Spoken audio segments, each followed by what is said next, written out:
Hey guys, in today's video we're going to look at graphing derivative functions, but we'll be graphing derivative functions not when we're given the equation of the original function, but when we're only given the graph of the original function. This is a very popular type of question in multiple choice. I can almost guarantee that you're going to get one of these in your end of year exam. So today I'm just going to walk you through how to solve these questions quickly and efficiently. So when we look at our original function, what we want to do is we want to look at where in the graph the gradient is positive, the gradient is negative, and also where the gradient is equal to 0. So if we look at our function here, we can see that it kind of resembles a parabola. Everything on the left-hand side of the y-axis has a negative gradient. We can see that the graph is decreasing here, and no matter what point we pick along the graph on the negative side, it always has a negative gradient. So I'm going to highlight negative gradient with pink. So it has a negative gradient all the way here. If we look on the right-hand side of the y-axis, so all the positive x values, we can see that it doesn't matter what point we pick along the graph here, all of these points have a positive gradient. So I'll highlight that with green. Everything here is a positive gradient, like that. And in the middle here, we have our turning point at the origin, and for all turning points, no matter what graph we're talking about, they will have a gradient of 0. So all turning points will have a gradient of 0. So here we have negative gradient. Here we have 0 gradient. And on the right-hand side here, we have a positive gradient. Now, if we look at both the negative and positive gradients more carefully, we can see that the gradient is positive throughout this function, throughout this part of the graph here, but the gradient is also getting larger and larger and larger. We can see that the graph is getting more and more steep, which means that the gradient itself is also increasing in value. So we have a positive gradient, but the gradient is also increasing as well. So we have a positive increasing gradient. If we have a look at our negative gradients here, we can see that it starts off being a very steep curve, but then slowly approaches 0 here. So we have a negative gradient, but the negative gradient is slowly decreasing.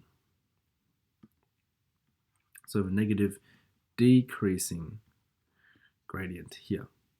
This is all very important because when we start graphing our gradient function, we have to show that the gradient is changing in value. It's not constant. Our gradient is always changing here, meaning that we always have to show that our gradient function is changing as well.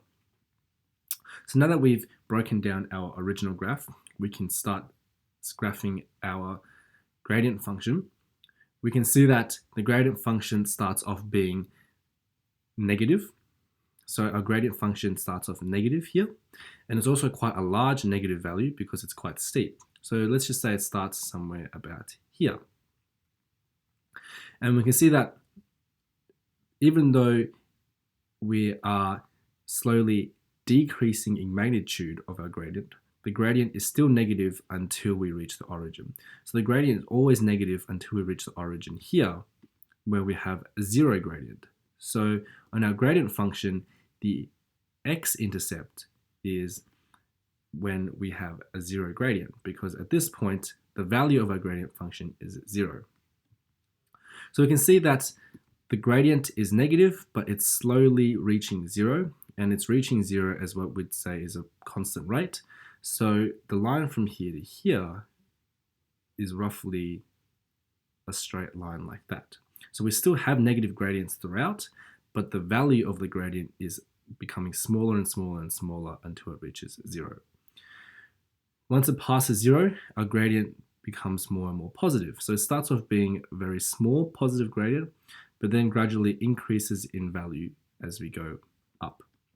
So we start off with a small positive gradient, but then we get more and more positive, so our gradient slowly increases like this. And this is our graph of the gradient function y equals f dash of x. So it's very important that when we observe the original graph and try and use that to help us graph the gradient function, that we don't look at where the graph is. So we don't look at the position of the graph. It doesn't matter whether the y values are positive or negative. All we care about is the gradient at the point. So we look at gradient and not position of the original graph. So look at gradient.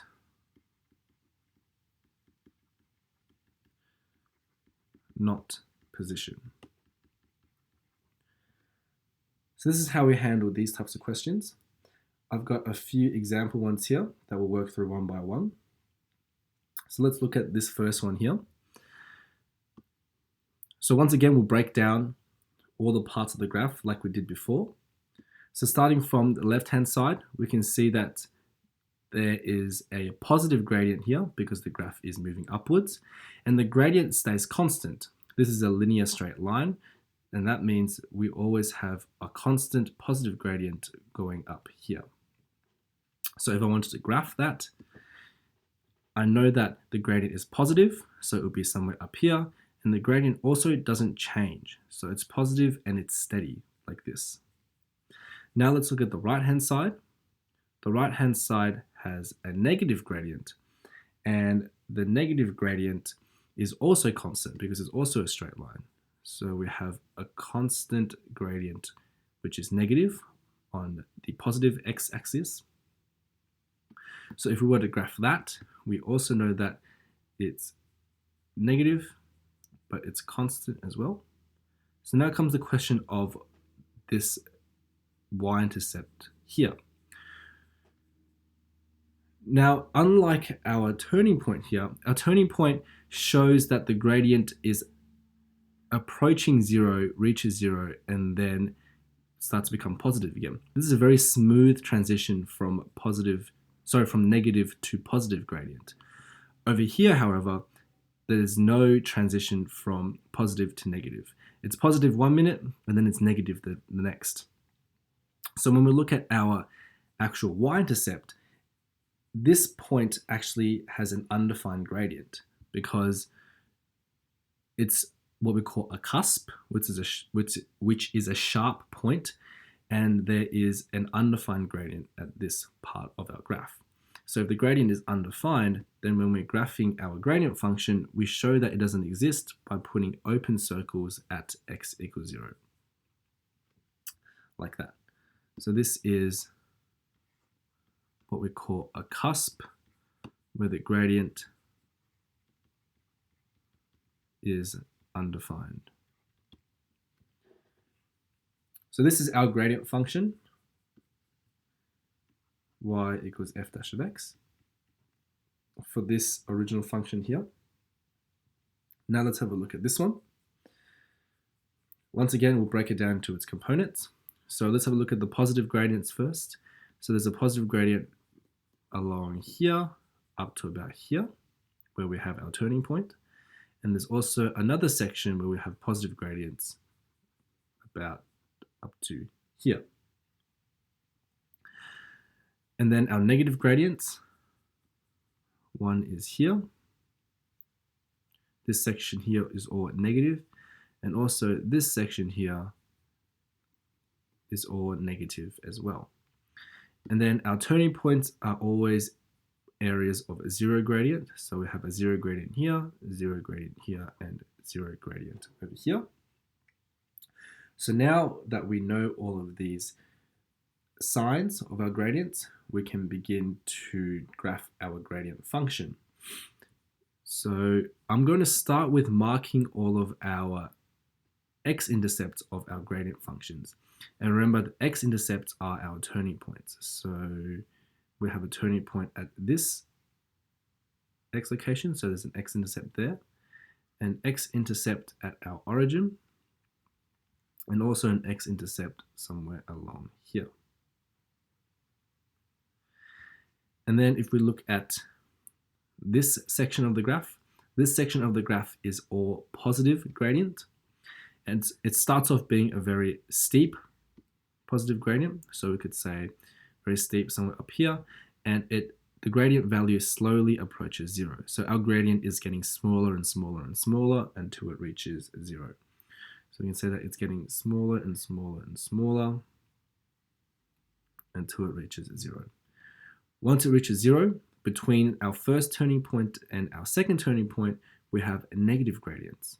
So the negative gradient slowly gets steeper and steeper and steeper, but then it has to return and make its way back to 0.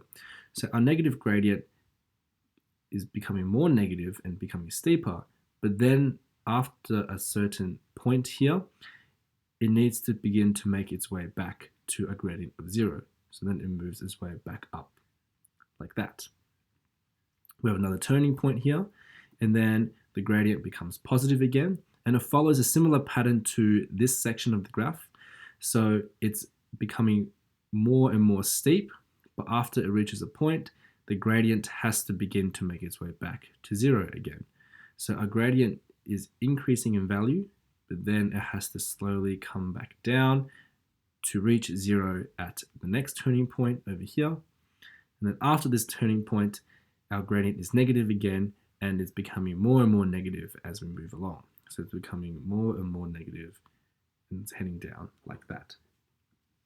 So this is our gradient function, y equals f dash of x. So an important point to take from this one is that turning points have a gradient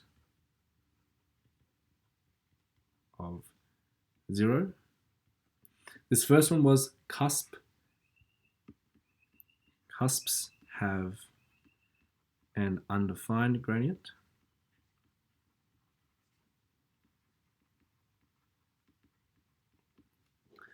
And lastly, let's have a look at this function here. So this function looks a little bit like a cubic. We can see that this cubic function actually does not have any negative gradients. The gradient is positive here, and it continues to be positive as it moves along. So we have a positive gradient for the entire length of the graph, except for the point of inflection. So at the point of inflection, we actually have a 0 gradient here. So point of inflections have a gradient of 0. So we start off with a positive gradient. The positive gradient slowly gets smaller and smaller until it reaches 0. And then afterwards, it becomes more and more positive again. So when we're graphing our gradient function, our point of inflection is an x-intercept because it has a 0 gradient. We know that on the left-hand side, we start off with a very large positive gradient, and then the gradient slowly moves towards 0. So we have a large gradient that slowly moves its way towards 0. And then after the point of inflection, it's still positive. It starts off relatively more shallow, and then it becomes more and more steep. So the gradient starts off being a small positive value, and then it becomes more and more steep. So it becomes bigger and bigger. So that's what the gradient function graph would look like. This is y equals f dash of x. So from this graph, we can see that points of inflection also have a gradient